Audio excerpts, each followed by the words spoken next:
We are on Muy page bien, 43 of the estamos manual, en la página 48 del still manual, talking about hablando principles de los and the principle of the principios, objective. principios del And we're going to objetivo. look here at Vamos a mirar where we at? Number one. dónde estábamos. Ok, número uno, sí. Talked about the last Hemos estado hablando, Christian's immaturity can be judged by la how long inmadurez de un cristiano se puede juzgar de acuerdo al tiempo que le toma superar las ofensas en su contra. El uso que hace el cristiano del principio de objetivo. Número uno, el uso que hace el cristiano del principio de objetivo en el combate individual. El cristiano debe aplicar toda la potencia de su fuerza hacia el éxito y logro del objetivo. Y esta es la cosa. there is Ahí está el aspecto que de hecho es el siguiente principio, el principio de masa. Pero hay un aspecto del enfoque que la mayoría de los cristianos no se dan cuenta de ello. Jesús se refería a que tenemos que tener un enfoque, es decir, tener en mente el objetivo. Como Jesús, Él siempre estuvo enfocado. Muchos cristianos no están enfocados o si lo están enfocados en cosas incorrectas. Entonces, tenemos que estar enfocados en un solo objetivo, con nuestro ojo puesto en hacia dónde queremos ir. Ahora, tú puedes decir, bueno, Curry, tú estás en el ministerio, eso es lo que tú haces, tú puedes enfocar 100% al ministerio, pero tenemos que darnos cuenta que cada cristiano está en el ministerio. El propósito de un cristiano, de ser cristiano, no solamente es llegar al cielo cuando mueran, el propósito es el avance del reino. Ahora, si tienes un trabajo y estás trabajando un trabajo que no es de ministerio a tiempo completo, entonces tienes que darte cuenta que Dios te dio ese trabajo para proveer de las finanzas, para que cuando no estás trabajando ahí, estás trabajando en avanzar el reino. Y eso es lo que tienes que darte cuenta. La gente con la que hablo, que tienen situaciones con las que están batallando, la mayoría de ellos, los que tienen los problemas más continuos, digamos, que cada día están enfrentando un problema distinto, es esto o lo otro, es enfermedad, otros problemas. Cuando están en esa situación, si hablas suficiente con ellos, te darás cuenta que en general están muy poco enfocados. Es decir, primariamente no están enfocados en el avance del reino. Entonces, no importa en lo que tú trabajes, ni cómo es, de dónde viene tu ingreso, tienes que darte cuenta que es la forma de Dios. De hecho, la Biblia dice que el que robe no robe más, sino que trabaje con sus manos para que tenga para dar a aquellos que tienen necesidad. Así que eso nos dice que aquí está una persona que está trabajando y haciendo lo que están haciendo, pero la razón no es para que acumulen, sino para que den. Entonces, nuestros trabajos, mira, Dios cubre tus necesidades, ¿bien? Pero provee un trabajo no para tus necesidades necesariamente, porque Él cuida de tus necesidades, te provee el trabajo para que puedas entonces tú dar. Entonces, cuando cambias ese concepto en tu mente, todo cambia, porque si sabes que Dios te va a cuidar, entonces ese trabajo ahora es ingreso extra, porque si ves al trabajo como tu fuente de ingreso y de sustento, entonces la gente dice, bueno, es que no entiendes, tengo un ingreso fijo. Bueno, eso es tu culpa, no es culpa de Dios. Dios te está tratando de sacar de ese ingreso fijo. Si confiaras en Él, arreglaría tu problema de ingreso. Él lo arreglaría en el sentido de que Él lo compone. Sea lo que pase financieramente, Él lo va a arreglar cuando confías en Él. Pero tienes que darte cuenta que ese trabajo que tienes es para testificar a la gente que trabaja contigo o tener el ingreso para poder avanzar el reino y para dar. Es increíble cómo cambia nuestra mentalidad. Es increíble que la gente no está enfocada en las cosas correctas. Por eso es que el enemigo nos hace enfocarnos en las preocupaciones del mundo, porque sabe que eso funciona muy bien, porque la mayoría de los cristianos fácilmente se distraerán por las preocupaciones del mundo, por tratar de arreglar cada problemita que sale, ¿verdad? Todos los incendios pequeños que salen en nuestra vida. Pero bueno, vamos a tomar parte por parte esto. Vamos a hacer que en el principio era la palabra, y la palabra era con Dios y no es cierto, era chiste, perdón, eso automáticamente me vino esa escritura a la mente, pero no es eso.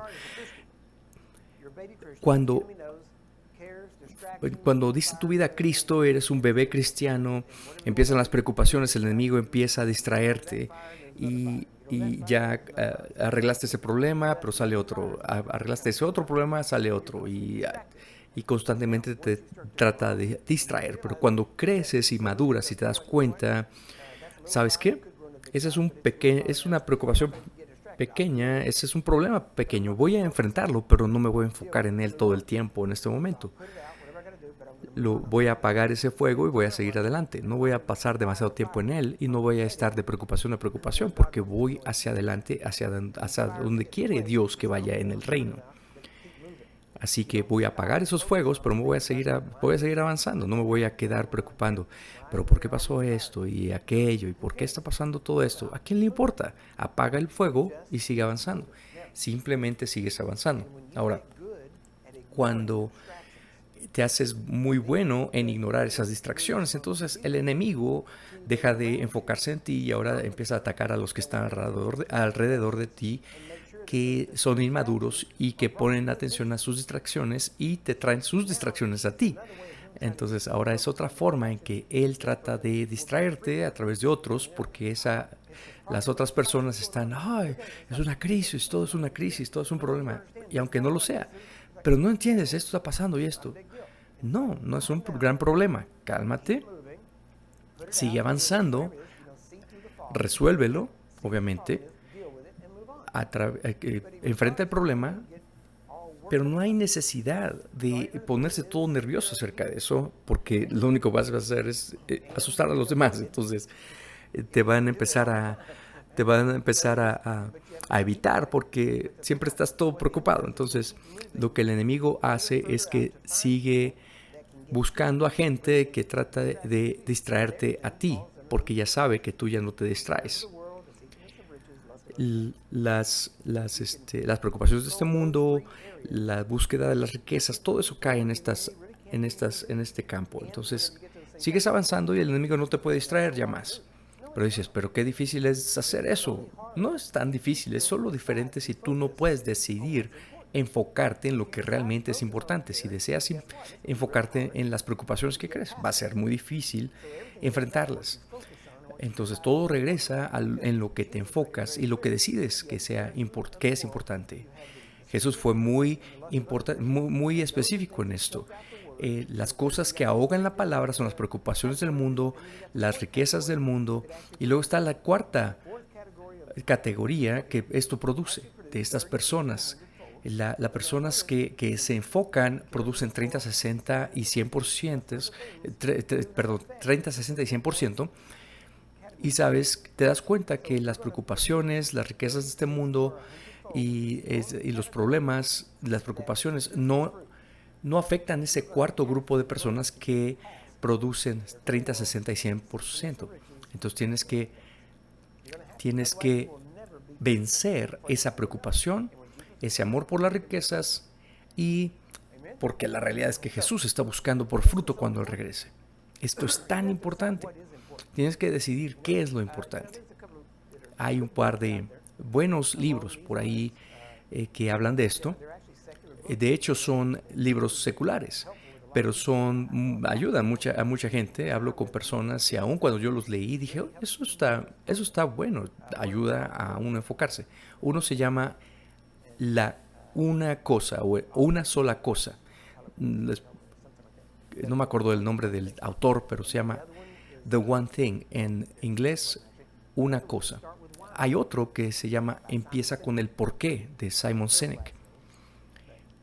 Terrible apellido porque suena como la palabra pecado en inglés, pero este libro te ayuda a decir por qué estoy haciendo y por qué lo estoy haciendo. Cuando empiezas, ¿cuál es tu porqué? ¿Por qué haces las cosas? ¿Por qué? Hay gente que no tiene un porqué y simplemente flotan por ahí, pero cuando encuentras tu porqué, puedes enfocarte. Ahora, otro libro que te puede ayudar se llama Brian Tracy escribió este libro que se llama Sin excusas. son buenos libros. They're secular authors, so Son autores seculares, entonces obviamente no puedes estar de acuerdo con cada detalle, pero las ideas esenciales y las prácticas, si las aplicas, te van a ayudar. Y algunas personas dicen, bueno, no es un autor cristiano. ¿Sabes qué? Tristemente, muchas veces los hijos de este mundo son más inteligentes que los hijos de Dios, porque se pueden enfocar y son inteligentes. Así que ese es un buen comienzo, aprender a enfocarte, porque si no te enfocas no vas a lograr mucho. Voy a entrar en el siguiente principio, el principio de masa, donde enfocas toda tu atención en una sola cosa y la atacas. El enemigo trata de disiparte y tratar de hacer 100 cosas diferentes, y si lo haces así, no lo puedes hacer bien las 100 cosas. Tienes que hacer una, dos o tres cosas muy bien. Bien, sigamos. now, Dice, as we said, the Christian should apply como all dijimos, el cristiano debe aplicar toda la potencia de su fuerza hacia el logro del objetivo. Entonces, ¿cuál es el objetivo? Pues tienes que encontrarlo. Ahora, como cristianos siempre podemos ponerlo en amar a Dios, amar al prójimo, es decir, hacer a otros, a tratar a otros como te gustaría que te trataran. Dios dijo, si me amas, mantén mis mandamientos. Entonces tienes que vivir con todo esto junto, pero si amas a Dios y al prójimo, vas a terminar ejecutando la gran comisión. Primero que nada, la gran comisión es amar a Dios. Y si amas a la gente, también vas a alcanzarlos para Cristo. Entonces todo se resume en amar a Dios, amar a la gente y tratar a otros como te gustaría que te trataran a ti, y avanzar la comisión, la gran comisión. Entonces todo esto te mueve hacia adelante, y definitivamente tienes que alejarte de cosas que no te llevan a esto. Tienes que dejar de hacer esas cosas que no te llevan a ese objetivo. Puedes tener incluso un trabajo que es una carrera, por así decirlo, que te está moviendo en un sentido opuesto a estas direcciones. Y si es así, tienes que tomar una decisión. O vas a seguir a Dios o a tu carrera. Pero es que tengo un grado y pagué mucho dinero por mi universidad. No me importa. ¿Qué crees? El joven rico también tenía muchas cosas que dejar y se puso muy triste porque no podía dejarlas. Lo peor en el mundo es que seas exitoso en la cosa equivocada. ¿Por qué? Porque ser exitoso en la cosa equivocada es muy difícil renunciar a eso. Tienes que ser exitoso en lo correcto. Ahora, nota cómo dice, esto incluye todos sus pensamientos, actividades, finanzas y especialmente la oración. Muchos cristianos se quejan de que no pueden orar por mucho tiempo, ya que se les acaban las ideas. El cristiano puede encontrar la pasión y el fervor para orar por las cosas que tocan su corazón. Honestamente, si oras por lo que te dice la Biblia, que ores todo, y haces una lista de las cosas en tu vida personal por las que debes orar, que incluyen tu familia, tu esposa, tus seres amados, hay cosas que personalmente te gustaría ver avance en tu vida. Créeme que tendrías una lista que te mantendría ocupado todo el día. Y si tú no tienes una lista para ti, pídele a tu cónyuge una lista, porque seguramente tiene una lista larga para que tú ores por ti. Ahora, el problema es que la mayoría de los cristianos han perdido su primer amor por Dios, y su amor por la humanidad se ha enfriado. ¿Te has dado cuenta que Jesús dijo muy claramente que en los últimos días el amor de muchos se enfriaría porque la iniquidad crecería? Cuando el pecado, la iniquidad crece y la práctica del pecado crece, el amor se enfría. El amor por Dios y por tu prójimo no puede crecer en temperatura, no puede hacerse más caliente si hay iniquidad. La iniquidad lo mata. Y cuando la iniquidad empieza a crecer en el mundo, el amor empieza a enfriarse y morir. Así que tenemos que mantener nuestro amor por Dios y por la gente en el fuego a rojo vivo, al blanco vivo, incluso si es posible. Dice básicamente esto, que el amor se enfriará, es que va a ser más difícil mantenerlo mantener caliente esa flama. El enemigo te va a meter ideas diciendo, pero ¿para qué ayuda a la gente? No tiene caso, pero la razón es porque es lo correcto. La Biblia dice que es lo correcto, así que te mantienes haciendo lo correcto, que no sientas hacerlo, porque es lo correcto. Entonces, vamos al siguiente. Dice, este es un indicador importante que nos advierte la necesidad de un avivamiento entre los cristianos profesantes. Cuando se enfría el calor, el amor de los cristianos, es indicador que tiene que haber un avivamiento. Ahora, siempre el avivamiento en conjunto es un avivamiento que empieza con el individuo. Entonces tienes que decidir que tú vas a tener un avivamiento personal, y cuando está suficientemente caliente, tu avivamiento, tu calor, tu fuego, entonces infecta a otros y se hace un avivamiento corporativo. Pero bueno, dice, el uso que hace el cristiano del principio de esta guerra corporativa. El grado de asistencia a las reuniones de oración programadas es un indicador real para determinar la temperatura espiritual de una iglesia. No es el servicio matutino dominical como muchos piensan. El objetivo como tal debería ser engendrado y nacer a través de la oración. Este no implica mucha discusión sobre cómo se logrará el objetivo. La decisión de como tal será responsabilidad del comandante en operaciones. Sin embargo, debe haber una oración perseverante en el espíritu y así como comandos y declaraciones apuntalando la victoria. Es decir, por ejemplo, el hijo de alguien murió y dice, bueno, vamos a llegar ahí, y empezaron a decir, bueno, pero ¿cómo va la cosa? Todo va bien, todo va bien. Su hijo estaba muerto, pero él decía, todo está bien. Que estaba diciendo, llamando las cosas que no son como si fuesen, ¿verdad? Cuando fue a llamar a la persona, al profeta de la historia, ¿verdad? Cuando le dijo, ven, está todo bien, y llegó el profeta y lo resucitó. Él nunca dijo, está muy mal. ¿Y sabes qué? Como lo declaró la mujer, con fe, todo terminó estando bien. Así que dice, esto a menudo es difícil en un cuerpo eclesiástico típico, especialmente en un cuerpo eclesiástico grande. No debe haber más de 2 reuniones relacionadas con una operación, y la tercera reunión sería el lanzamiento de la operación. Más de 2 reuniones, el enemigo estará tan bien preparado que para cuando llegues a la batalla, el enemigo ya estará listo para ello. Habrá quienes se encuentran en su lugar en el área de operaciones de intercesión, y si son verdaderamente efectivos, serán reconocidos rápidamente para incorporarse a esta labor. Ahora, esto es lo que puedes hacer, y no hablamos de esto mucho, pero es muy importante. Cuando estás viendo lo que tienes que hacer y estás moviéndote a esa dirección, sea que tú o tú y otras personas, un equipo de vida o una iglesia, si te empiezas a mover en esa oración, en ese tiempo, a través de oración y hablando en lenguas, interpretación de lenguas, te puedes confundir al enemigo para que no sepa qué estás haciendo. A veces puede estar tan confundido el enemigo a través de que tú ores en lenguas, que no sabrá qué hacer. Si nunca has leído en cuanto a las lenguas, que es un libro que escribí y un seminario que di, es un libro muy bueno. Así que te invito a que lo leas. Y habla de todos estos detalles, de cómo aplicar, orar en lenguas para la guerra espiritual, cómo, por qué, cómo hacerlo, cómo desarrollarlo y aplicarlo, todo eso.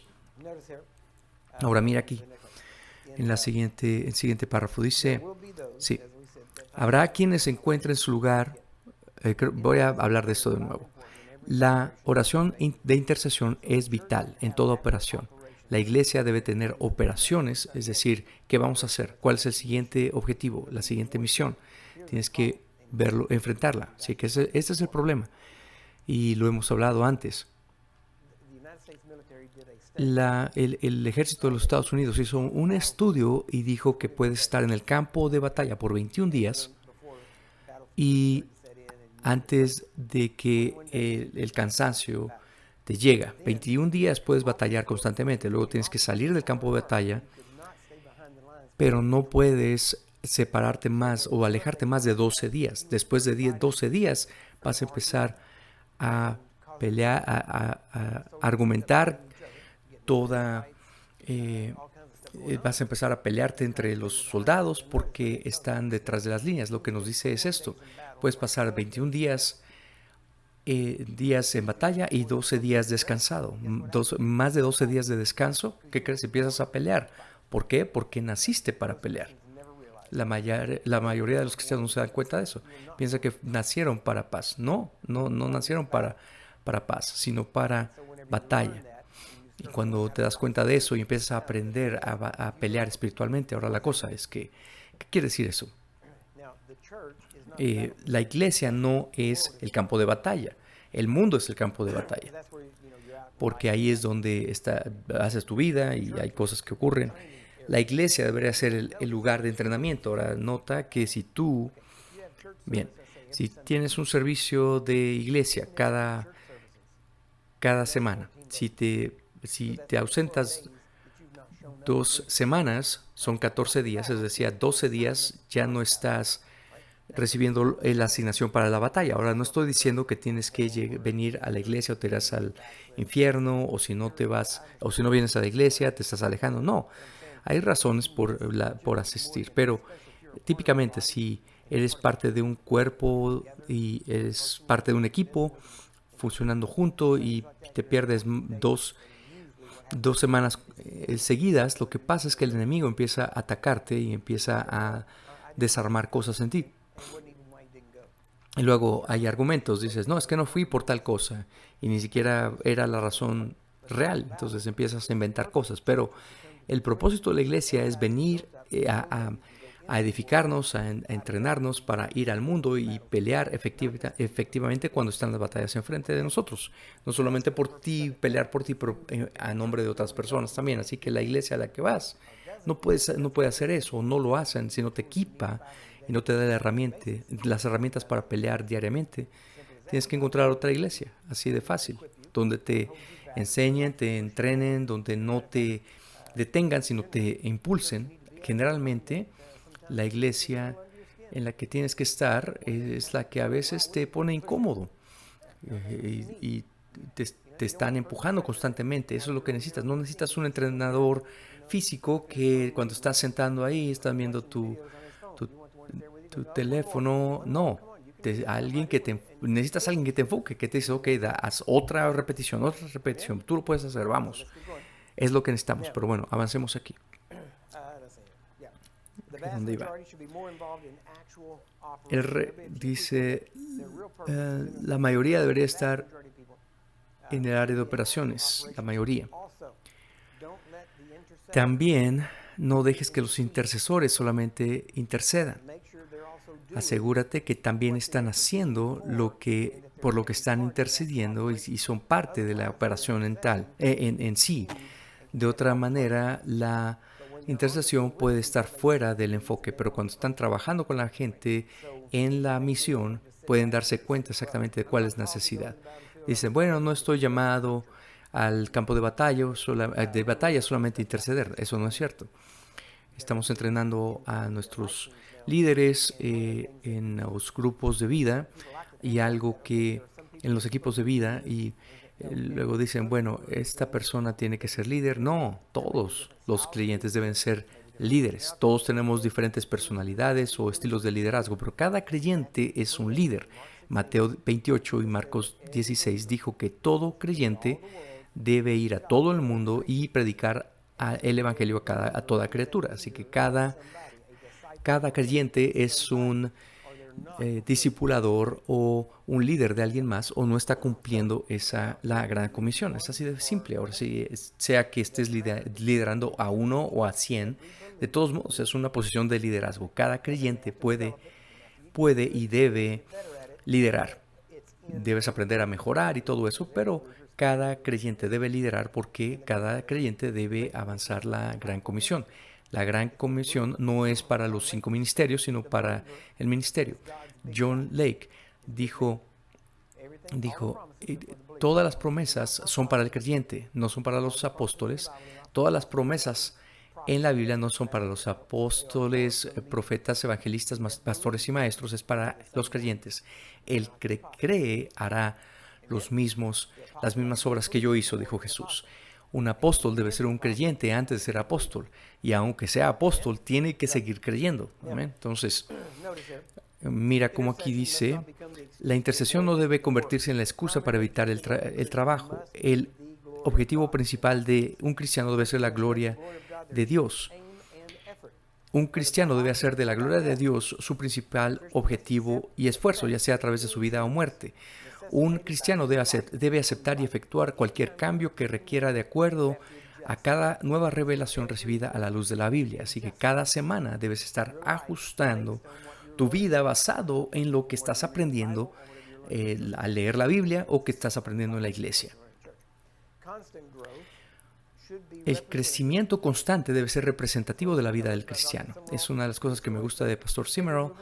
Del Dr. Zimmerman dijo, cualquier movimiento que muchas veces las personas no se mueven más allá de su primera revelación, se quedan ahí atorados y nunca avanzan. Y él decía, siempre me muevo y avanzo con cada revelación que recibo de Dios. Ahora, no entró en cosas, en loqueras, ¿verdad? Sino que realmente cada movimiento verdadero de Dios, él avanzó junto con el movimiento. Desde 1930, de hecho, pudiste ver que el movimiento pentecostal estaba muy fuerte en ese entonces y a través de las asambleas de Dios, él estaba con las asambleas de Dios. Luego empezó a moverse a la renovación carismática, el movimiento de la palabra de fe, y se movía con ello, pero no se atoraba con eso, sino, Señor, ahora cómo te estás moviendo. Y créeme que si estuviera vivo hoy, créeme que estaría él involucrado en lo que estamos hablando aquí, en el entrenamiento de sanidad.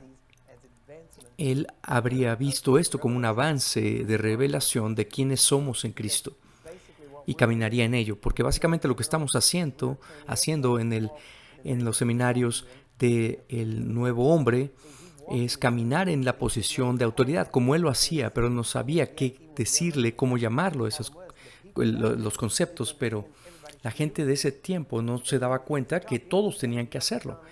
Y él hablaba con John Lake y hablaba con todos ellos, y si hablaras con cualquiera de ellos, ellos dirían, todos deberían estar haciendo lo que yo estoy haciendo. Si ese es un verdadero hombre de Dios, si él dice, tú puedes hacer lo que yo estoy haciendo, todos debemos hacerlo, eso es un hombre de Dios, es un mensajero verdadero. Pero si están diciendo, yo soy especial, yo soy el ungido, tú no puedes hacer eso, solo yo, ¿sabes qué? Pues tienes que apartarte de ellos porque están buscando seguidores y tener una buena reputación. Tienes que alejarte de ellos. Una de las verdaderas marcas de un hombre de Dios es que siempre están tratando no de buscar seguidores, sino de equipar a gente para que puedan reemplazarlos a ellos mismos, haciendo lo que ellos están haciendo. Así que, bueno, sigamos. El principio de masa. Primero, la definición del principio de masa. Aplicar suficiente fuerza para lograr el objetivo. Entonces, cualquiera que sea la fuerza necesaria, eso es lo que tienes que aplicar. Así que veamos cómo lo aplica el enemigo. El enemigo usará el principio de masa para efectuar una serie de ataques continuos, logrando que la persona atacada se vea agobiada con sentimientos de impotencia, depresión, desesperanza y preocupación. Y ese es el propósito. Golpe, golpe, golpe, golpes. Ahora, nota que hay diferentes formas de golpearte. Hay un ritmo. Cuando veamos esto más adelante, en los tipos de ataques y cómo atacar, las 5 formas de ataque, verás que hay muchas veces un ritmo en el ataque, que vendrán seguidos para que no puedas balancear. Cuando estás tratando de recuperarte de un golpe, viene otro golpe para tratarte de sacarte de balance. Y es el mismo tipo de golpes para vencerlo. Pero si no piensas que lo puedes noquear, entonces constantemente lo estás golpeando con un ritmo. Pero si le pegas demasiado frecuentemente, usas toda tu energía y te cansas. Muhammad Ali era un maestro en aplicar esto. Se cubría en las cuerdas y se cansaban golpeándolos, dejaba que lo golpearan hasta que se cansaban por golpear. Se les acababa la gasolina y cuando ya no te empezaban a golpear, Entonces él empezaba a golpear y ya no se podían defender ellos. Entonces el enemigo tratará de hacer lo mismo contigo. Muchas veces dejará que lo golpees, muchas veces, frecuentemente, pero te das cuenta cuando él te ataca, si está haciendo muchos ataques, si piensa que te puede noquear, usará lo que llamábamos en las artes marciales el golpe directo, es decir, te cargas y es solamente un golpe tras el otro y sigues golpeando como una ametralladora. No estás tratando de noquearlo con un golpe, pero la acumulación de golpes. Le puedes pegar a alguien en la cabeza que su cerebro se mueve y se lo haces, y lo puedes noquear de esa manera, con una contusión cerebral básicamente. O puedes golpearlo con una acumulación de golpes. Sigues golpeándolo y sigue sacudiendo el cerebro hasta que llega a algún punto cuando dices, no, tengo que apagarme, y se apaga. Te caes en inconsciencia y no le estás pegando más fuerte que cualquier otra persona podría golpear. Entonces los mismos golpes que si le pegas a alguien en el brazo, no lo vas a lastimar de más, pero constantemente vas avanzando para noquear a esta persona, pero el punto es que vas hacia adelante, golpeando hacia adelante, con cierta frecuencia en el mismo lugar. Cuando el enemigo está tratando de hacerlo en contra de ti, está constantemente golpeando el mismo punto. Es decir, que está tratando de acumular esos golpes al punto que te des por vencido o que te noquea. Y hay gente que simplemente se noquea y deja de tratar. Entonces después de eso va a tratar de golpearte con un solo golpe para noquearte. El enemigo va a tomar su tiempo y va a tratar de hacer tanto daño como sea posible. Entonces la estrategia es golpear constantemente con un ritmo. Que golpeas. Si golpeas constantemente, se te puede acabar la energía. Pero el enemigo también hace lo mismo y se da cuenta que no puede hacer lo mismo. Porque hay gente que viene a ayudarte, pero también te golpea el enemigo para que te saque de equilibrio, y cuando tratas de recuperarte, te golpeará otra vez. Entonces, como lo he explicado, te golpea tanto para que no se le acabe a él la energía. Está viendo información, qué tan bien le pegué, qué tanto lo dañé, y está tratando de ver cómo te recuperas. Y también tú te das cuenta qué haces para recuperarte, y él tratará de eliminar eso para que no te pueda recuperar, para que te pueda noquear. Todo eso es estrategia y táctica, y puede ocurrir en cuestión de segundos. Y es por esto que la gente dice, bueno, ¿cómo puedo hacerlo? Es fácil. La mejor defensa es una buena ofensa, una buena ofensiva. Si estás ocupado golpeándole, él no te puede golpear. Si él viene en contra tuya, tú vas en contra suya, entonces, y tratas de hacer el mayor daño en el menor tiempo, porque él quiere que no seas efectivo en lo que Dios quiere que tú hagas. Hablamos esto en el DHT, en el entrenamiento de sanidad. Muchas veces oras y tienes tu fe en que esta persona sane, y dices, sé sano, tu fe está ahí. No tienes que regresar a golpearlo otra vez, porque el enemigo quisiera que te enfocaras en una sola persona. Entonces, en vez de eso, lo que tienes que darte cuenta es decir, ok, diablo, veo que estás tratando de quedarte ahí, pero entonces por cada minuto que te quedes ahí, voy a encontrar a 5 personas a orar por esta persona. Así que haces un ataque fuerte en contra del enemigo, y él termina de irse, porque él está loco, pero no es tonto. Cuando se da cuenta que le va a costar el atacar de nuevo, porque dice, ¿sabes qué? Sí, pégame, pero yo te voy a pegar 10 veces en respuesta. La respuesta tiene que ser siempre abrumadora, más poderosa que el ataque en contra tuyo. Tienes que agobiarlo golpeándolo 10 veces y entonces dice, ¿sabes qué? Pues él dice, ¿sabes qué? Ya no te voy a pegar a ti, pero voy a tratar de golpear a tu familia, a tu auto, a tus, a tus, a tus mascotas o lo que sea. Porque al fin del día él no puede tocar a Dios, odia a Dios, y si no puede tocarlo a él, va a tocarte a ti porque tú estás hecho a la imagen de Dios. Y si no puede golpearte a ti, entonces tratará de golpear a tus hijos porque son a imagen tuya. Y ahora, si tocas a uno de mis hijos, ahí sí te metiste en problemas, enemigo, porque voy a ir al hospital y voy a orar por más personas. Te voy a mantener ocupado todo el día. Y entonces empiezas a atacar y contraatacar de esta forma.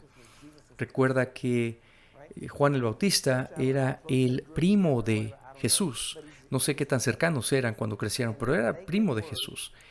Y escucharon que Juan el Bautista había sido decapitado. Y es increíble porque Jesús se apartó y dijo, fue y empezó a sanar al enfermo. ¿Por qué? Porque dice, ok, mataste a mi primo, voy a avanzar el reino sanando a las personas. Para vengarse del enemigo, por así decirlo. Es decir, tienes que causar que el enemigo te respete, porque tiene que saber que si trata de dañarte, tú lo vas a dañar aún más. Tiene que estar en ti el no rendirse, sino ir en contra de él. Puede ser al testificar, estamos hablando de orar por los enfermos, pero puede ser testificando, alimentando al enemigo, alimentando al necesitado, cualquier cosa que vaya en contra de lo que el enemigo representa. Hace años, el Dr. Zimmerman nos dijo que había personas preguntándole acerca de ciertas cosas que estaban pasando y dijo, ¿cómo hace ver a las personas? Era su pregunta. ¿Les quita su dignidad? Sí, les quita su dignidad. Entonces es del diablo. Ni sabía qué era lo que estaba ocurriendo, pero su clave está tratando de mermar la dignidad del hombre. Sí, es porque entonces es una obra del enemigo. Es por eso que al enemigo le encanta que una prostituta se venda su cuerpo o que la gente viva abajo de un puente, porque quita la dignidad del ser humano de ser creado a la imagen de Dios. Algo que se hagan a sí mismo o algo que hace la persona en contra de ellos o las palabras en contra de esas personas es del diablo. Pobreza es obvio que es obvio que es del diablo, pero es increíble cómo el enemigo convenció a iglesias que tomaran un voto de pobreza. ¿Cómo es posible que puedas tomar un voto de pobreza? Dios te ha bendecido con prosperidad para que puedas bendecir a otros. No te bendice con pobreza, te bendice con riqueza para que ayudes a otros, no para que tú te hagas más rico, sino para que ayudes a otros. Una vez le pregunté, bueno, ¿tú qué quieres hacer? Dije, yo no quiero hacer nada. Me dijo este hombre, tengo que llegar al lugar donde no tengo que hacer nada, nada más estar sentado y sin hacer nada. Eso no es vivir, le dije. Quiero tener suficiente dinero para no hacer nada. Eso no es vivir. La cosa es que la gente ve la prosperidad y dices, oh, hablas de prosperidad, no deberías hacer eso. Tienes que ver esto. El dinero puede ser una gran herramienta o un terrible Dios. Si es un Dios, nunca tendrás suficiente.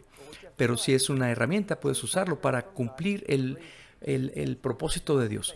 Verdadera prosperidad no añade tristeza con ella, dice la palabra de Dios. Si tu bendición, ¿sabes si tu bendición es de Dios o no? Si trae tristeza, entonces no vino de Dios. No trae paz, en otras palabras. Tienes que darte cuenta que el propósito de la verdadera prosperidad es no cuánto tengo, sino que si tienes la libertad para hacer lo que Dios te dice que hagas. Se trata de eso. Es decir, entre comillas, ser rico. ¿Sabes qué? De acuerdo al mundo, al estándar del mundo, eres rico. Si estás aquí, si haces más de $38,000 al año para arriba, o de acuerdo al estándar del mundo, eres más rico que el 97% del mundo. Y ese 97% te vería a ti como si eres una persona muy rica.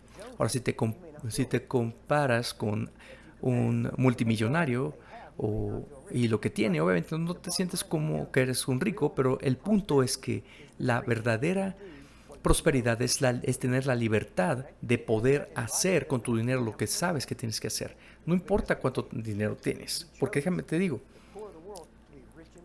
Él eligió a los pobres del mundo para ser ricos en fe. Es decir, que si soy rico en fe, no importa lo que tengo, que tanto tenga, sino que la fe me va a llevar a tener lo suficiente para hacer la voluntad de Dios. Tienes que llegar a ese punto.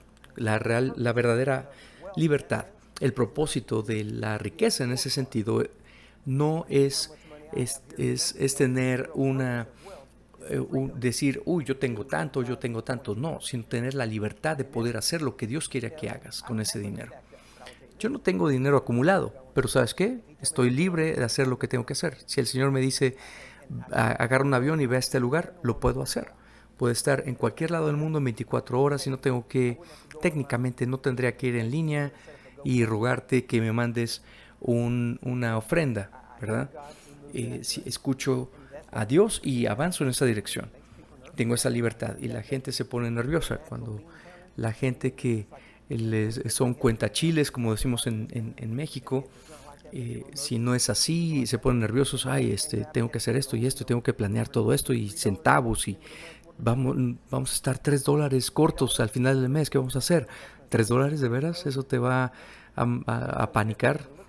Tienes que darte cuenta de ver esto o tienes que poder ver esto. Y la gente nos pregunta, por ejemplo, ¿cuál es tu presupuesto? Vamos a hacer esta conferencia. No tenemos presupuesto. ¿Cómo? Sí, sabemos qué tenemos que hacer, cómo lo vamos a hacer y confiamos en Dios que lo vamos a hacer. Y si eso significa que usamos cada centavo que tenemos, lo usaremos. ¿Por qué? Porque Dios nos dio cada centavo para empezar. Entonces, esta es la cosa. Si usas las finanzas como un punto de seguridad, no estás confiando en Dios. Y Dios no sería en ese punto tu fuente. Así que no uses el dinero como tu seguridad. Y dices, ¿cómo sé si es así o no? Si no darías tu último centavo para la causa de Dios. Ay, Dios, pero es que tengo que ahorrar un poco y tengo que pagar esto. Y es tu seguridad. Y siempre das de acuerdo al espacio,